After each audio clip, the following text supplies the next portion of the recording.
a strange dream last night. Well, not really a dream, more like a vision.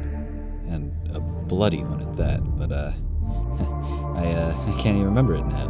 But in the moment, it made my skin crawl and my body go cold.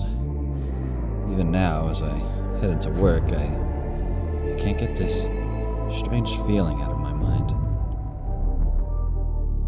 Welcome to the station. Enjoy your stay.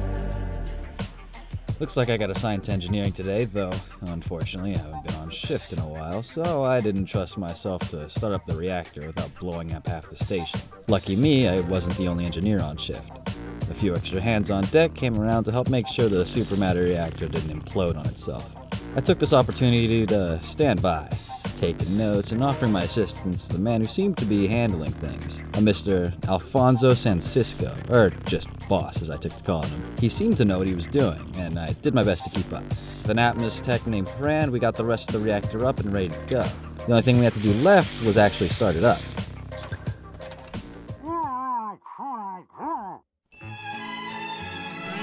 Fortunately for me, I didn't trust my shaky hands to even get close to that crystal without vaporizing myself, which left the task up to either Boss or Fran. They both entered the crystal chamber, but when the airlock opened, it seemed like a wayward wind had activated the crystal, turning it on and nearly dragging Fran to her death. Boss didn't fare much better, only managing to stand in the airlock doorway before limping out with his tail between his legs and laughing like a madman. But still, he insisted it could be done.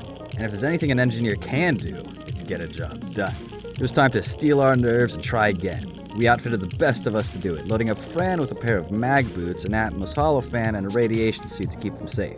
Last thing they needed was a cigarette. Carefully, they entered the chamber again, kept steady by the boots and venting their escape with the hollow fan. They approached.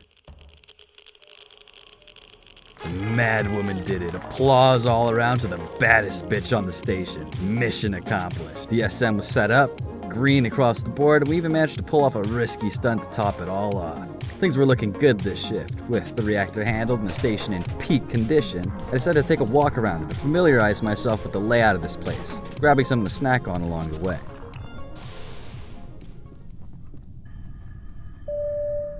Well, that's alarming, but it's also out of my pay grade. As well as that, things on the station started to look more and more unsettling. I need a nap.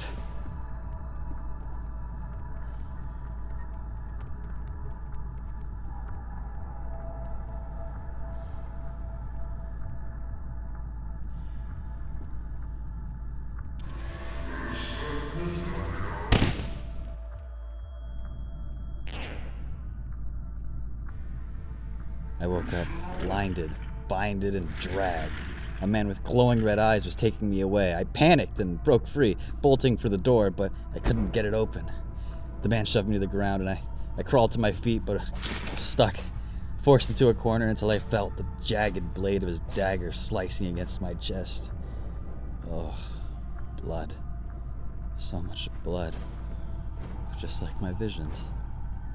What's happening? I fell to the ground, weak and barely alive. Dragged through the darkness of the maintenance tunnels, I heard whispers in the back of my head. They were chanting unholy language. Until suddenly, I saw it again. The visions from before, clear as day. My true purpose. I am a cultist of Narsi, the geometer of blood.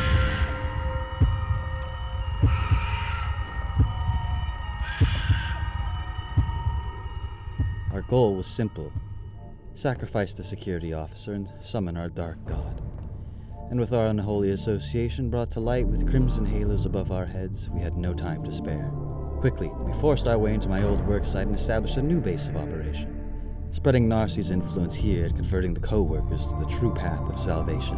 Arming ourselves with wicked instruments born of blood and fear, nothing would stop us. Our dark influence corrupted the very metal plate we stood on, and with our numbers and ability bolstered even further, our victory was certain. But our assistance was needed elsewhere.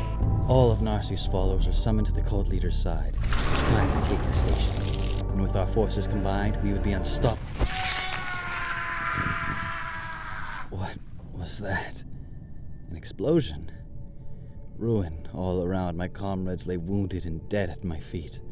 my own leg now twisted and mangled beyond use, but this was no time to waste. Our goal was in reach. We dragged what comrades we could out of the cold pressure of the spaced medbay to regroup. A hero tried to finish off the rest of us, but she was no match for our blades. She was cut down and left to offer her blood for our sacrifice. Though I could feel the efforts of this place draining away at me, even my faith could not carry me longer. I tried to escape, find solace elsewhere to lick my wounds, but just as when it began, I found myself broken, bloodied and beaten, in the dark depths of the maintenance shafts. Though as I felt myself drifting off again, to the visions of sleep which woke me just this morning, I could hear the veil of space and time being ripped open. My role was not done yet. Narcy has risen, and I am still to serve.